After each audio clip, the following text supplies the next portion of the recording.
I have decided that the time is right to take a stand on what should be done to rectify the numerous problems the world is facing at this moment in time. I have formulated a doctrine called Posneism. This philosophy is the true and logical answer to our problems. I, with this recording, wish to document and share my views and suggestions to solve some of the critical problems citizens have to contend with on a daily basis. We cannot allow governments to any more rule or govern in an irresponsible manner. The various topics and aspects, if you will, that I have identified, which need to be addressed very seriously and objectively, are those matters I will touch on during the recording. Firstly, let me explain Posneism. Posneism is a doctrine which demands of those who believe in the validity of the principles to conscientiously and with full commitment dedicate their existence and conduct in life to first and foremost be a true follower of the Lord our God, Jesus Christ. To always weigh the pros and cons of any anticipated action or conduct carefully, and to only do that which will be in the interest of the world and its inhabitants. I will touch on various subjects. They follow after each other in order of priority. One of the biggest dangers in society is that the right of man. Man earns himself the right to dictate and demand of everything and of everybody. We have a responsibility to act in a responsible manner. The only things who have a right are the animals, insects, and the world. We must uphold and act in an appropriate manner to look after the world in the manner that we should, because it has been entrusted to us to look after for posterity. Governments worldwide, unfortunately, have a total disregard for responsible governance. They only do that which will appease people and secure votes. That is not the way to conduct or run or govern a country. Governments should be responsible, act responsibly, and only have the best interest of their people at heart. Only in that way can we make sure that the future for our children is secure and that everything in the country will run according to plan. Finance is the most important aspect of any country. It is the responsibility of the state to manage, control, project, and calculate in the interest not only of the country, but more especially in the interest of the people. And the ongoing problem that a country faces if they act irresponsibly when it comes to the finances is the absolute overall and disastrous problems that they encounter as experienced worldwide. Britain, France, Greece more recently are all in turmoil. South Africa is not entirely excluded, and the enormity of the impact will eventually come to bear on that which is happening in South Africa. I believe, unfortunately, that the South African government is irresponsible. The South African government does not fully comprehend the impact that world economy will have on South Africa. South Africa has a wonderful and a very stable financial background. Unfortunately, in recent years, that has deteriorated considerably. It is unwise to adjust the petrol price on a monthly basis. The fund that was established to make sure that the petrol price remains stable, does not perform the function as it should.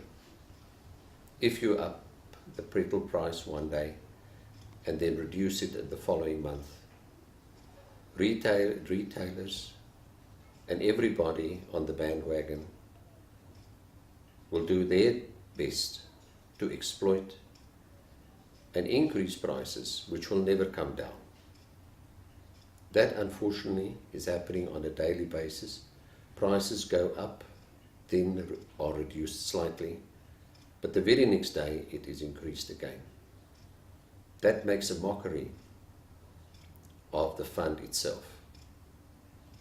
The South African government should take responsibility and make sure that they project our finances on behalf and for the country in such a manner that it will remain stable for all to enjoy for posterity.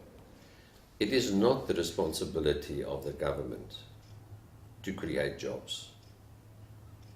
It is the responsibility of the government to create an environment which will automatically encourage job creation.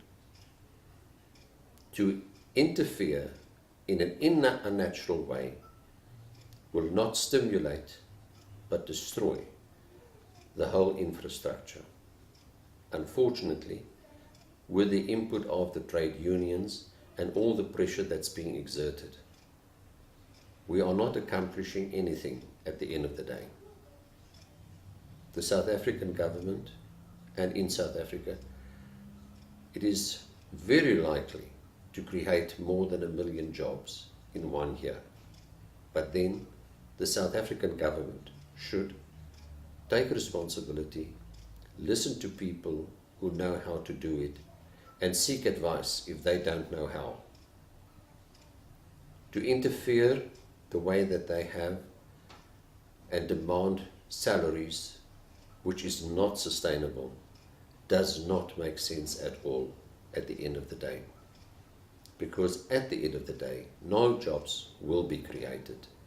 Everybody will suffer, and the only people who will benefit at the end of the day are the trade unions and the elite. In South Africa, education could probably be best described as a farce and a comedy. Nobody does anything constructive to ensure that education is run in a proper and efficient manner.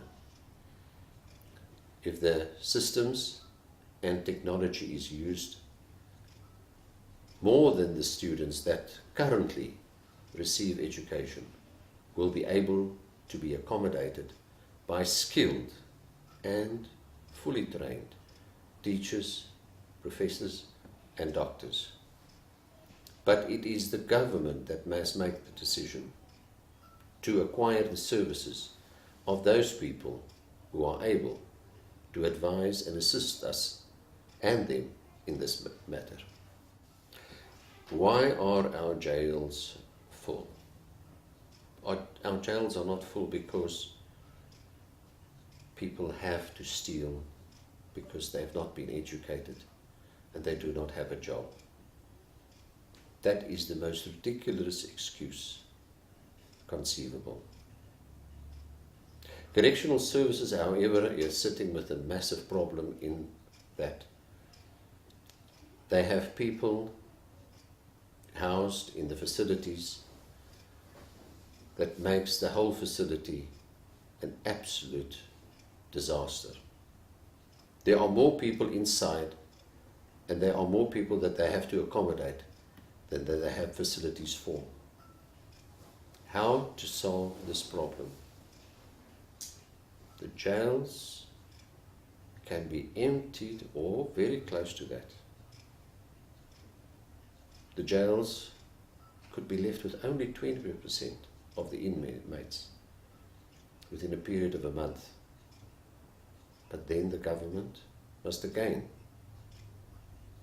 look to people who will be able to advise them and tell them how to accomplish this. Why put a person in jail if they have stolen something as minor as a bread? Not that that is correct and not that it is condoned, but logic should prevail at the end of the day. There are problems, yes, but there are solutions as well. Let's work together and let the government come forward and approach people with the know-how to do exactly this which I have suggested. Healthcare should be every country's top priority. It is the responsibility of the government and not the inhabitants, citizens of the country, to provide medical care. The government did in the past provide excellent health care. At the present moment, health care is in a state of turmoil. Government hospitals, as is stated in the media, is falling apart. Health services is at a breaking point. Why is the health service not doing what it is supposed to do? Again, if the government use ingenuity and approach the right people, that which was in place can very easily be re-established. It is sometimes very difficult to rebuild that which was successfully dismantled in 15 years or even longer. But there's no time sooner. Let's start today and build a new healthcare system that will not only be affordable, but that will be there for everybody and every citizen of South Africa. The violence that South Africa has suffered, not only in recent years, but going back as far as the 70s, have caused so much harm to the economy that we are still today struggling to regain our momentum. Was it necessary, the violence? I don't believe so. But be it as it may, we are in a new South Africa today. We should all work together in a responsible manner. And violence of whatever nature should not be tolerated at all. The police and authorities who have to control and look after the citizens of South Africa have a grave responsibility to ensure that the element of violence which prevails throughout South Africa is not brought to an end, perhaps next year or the year thereafter. It is their responsibility to do something constructive about it right now. In closing, I would like to leave this last thought with you. The cornerstone of society is pride, discipline, and dedication. Do we have those attributes? I do not believe that. We should be proud of ourselves. We should be disciplined. But we are not. Should we not all work together to accomplish and re-establish that which is the cornerstone of civilized existence?